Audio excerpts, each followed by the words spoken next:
bow your head.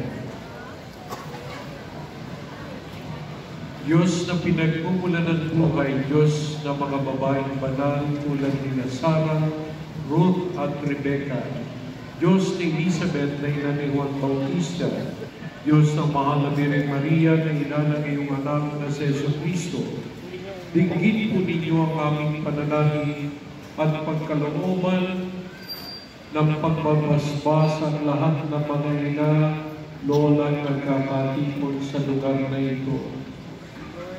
Basbasan mo po sila ng lakas na nagmumula sa iyong banal na Espiritu, sapagkat sa pamamagitan ng mga anak at apo kung paano tumayo at lumakad, kung paano magsalita at maglaro, kung paano makalapit sa iyong banal na harapan sa pamamagitan ng tapat na panalangin.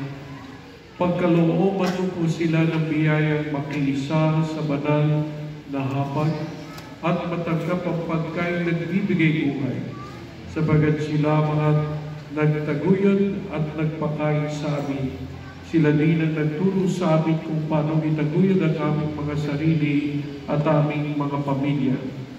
Pagkalooban mo sila ng kalusugan at kapayapaan ng galang at kaligayahan, at ng pagkakataon kami kanilang may pagmalaki bilang mga anak.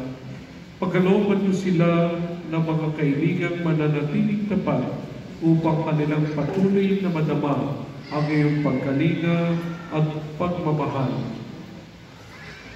Gayon din ang aming isinasama sa panalangin ang mga babaeng walang nakakaalala, lalo na mga tahimik na itinataguyod ng kanilang pamilya, naglilingkod sa may kababaang loob, nagtitiis sa hirap sa buhay para sa kapakanan ng kanilang asawa at anak.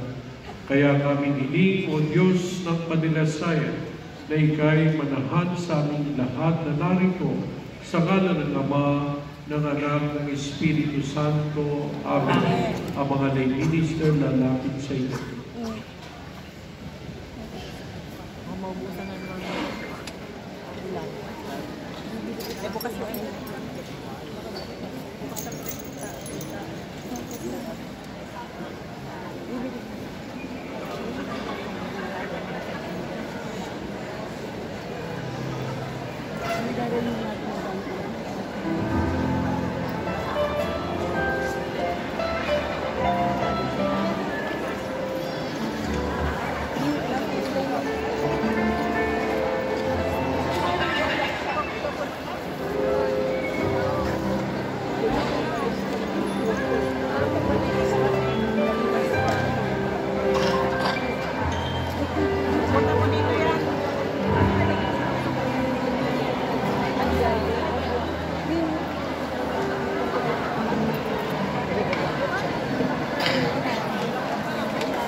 Bago po igawa ng pangwakas na pagbabasbas, pasalamatan po natin ang Panginoon.